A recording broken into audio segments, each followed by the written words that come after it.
రేవంత్ రెడ్డి ప్రభుత్వం చేస్తున్న కుట్రలు ఒకసారి గమనించుకున్నట్లయితే రానున్న రోజుల్లో రేవంత్ రెడ్డికి దెబ్బ మామూలుగా తలగదు.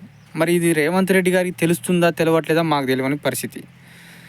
ఆయా నియోజకవర్గాలలో అక్కడున్న ఎమ్మెల్యేలు, ఆ మంత్రులు, ప్రభుత్వంలో ఉన్న వాళ్ళు ఇష్టానుసారంగా వాళ్ళు చేసే దోపిడీ మామూలుగా లేదు. ఇల్లులు కూల్చుడు, భూ కబ్జాలు చేసుడు, ఒక బీసీ బిడ్డ ఎదుగుతుంటే ఆయన మీద అక్రమ కేసులు పెట్టుడు.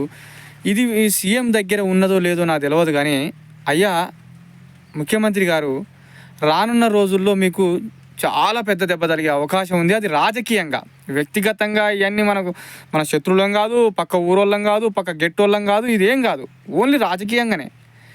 ఇప్పుడు సూర్యాపేట నియోజకవర్గంలో ఒట్టే జానయ్య యాదవ్ మీద అక్రమైన కేసులు, అది అవాస్తవం వాస్తవం మీరే గమనించుకోరు.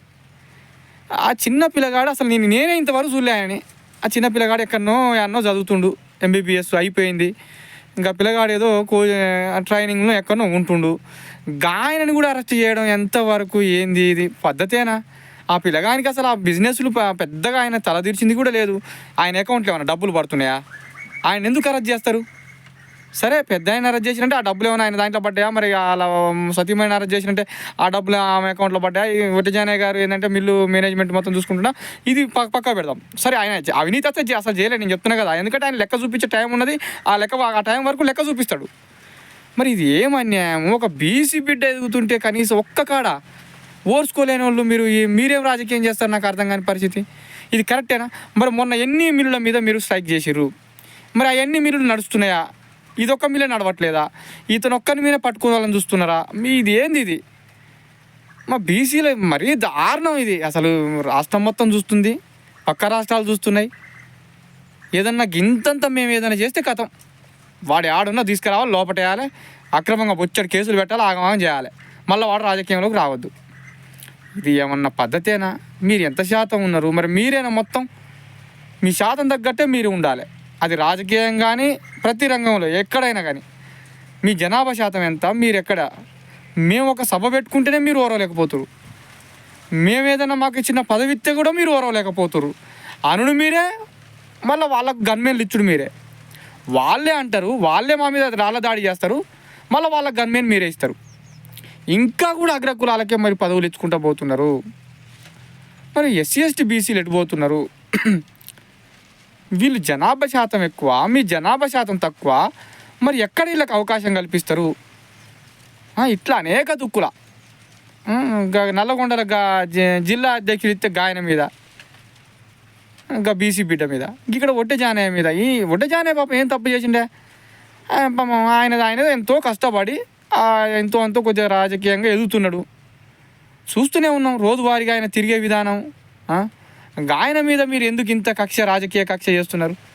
రానున్న రోజుల్లో ప్రజలు గమనిస్తున్నారు, మీకు డిపాజిట్ కూడా దక్కవు. ఇది నిజంగా చెప్తున్నాం, అది వాస్తవం. ఇది మీకు డిపాజిట్ దక్కదు ఇట్లా చేసుకుని పోతే. ప్రతి నియోజకవర్గంలో ఇట్నే ఉన్నది.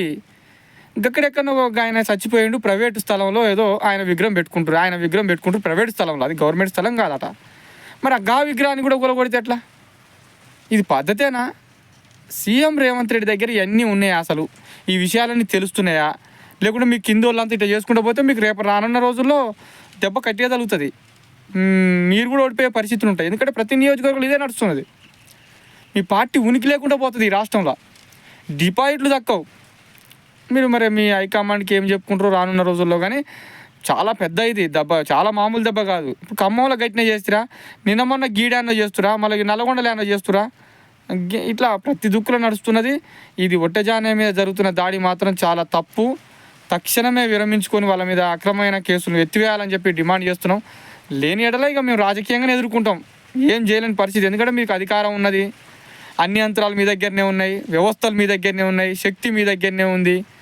ఇక మ్యాన్ పవర్ మేము కావచ్చు, మేమే కానీ మ్యాన్ పవర్ మొత్తం మీ దగ్గర ఉంది. ఎందుకంటే మా వాళ్ళు కొద్దిగా ఇక అంతే, ఇక చెప్పలేను. కానీ రానున్న రోజుల్లో అధికారం దక్కించుకున్న తర్వాతనే మాట్లాడతాం. కానీ తక్షణమే మీరైతే జాగ్రత్తగా ఉండాలని కోరుకుంటున్నా. ఒట్టజానయ్య మీద ఉన్న కేసులు ఎత్తివేయాలి. ఆయన లెక్క చూపిస్తాడు, టైం ఏంటి? మరి 200 కోట్లు స్కామ్ చేసిన అని చెప్పి ఒక 2 సంవత్సరాల క్రితం వచ్చింది, ఆ స్కామ్ ఎడిపోయింది. మిర్యాలగూడలో 650 కోట్లు స్కామ్ చేసిన అది ఎడిపోయా.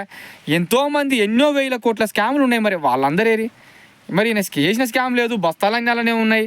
మరి దానికి ఏదో ఉంటుందట, అదంతా లెక్కలు ఉంటాయట. జర చూడండి. ఇది అంతే. వాస్తవానికి నేను సీఎం దృష్టిలో లేదనుకుంటున్నా, ఇక్కడ ఏదో ఎవరెవరో చేపిస్తారు అనేది అని అనుకుంటున్నా.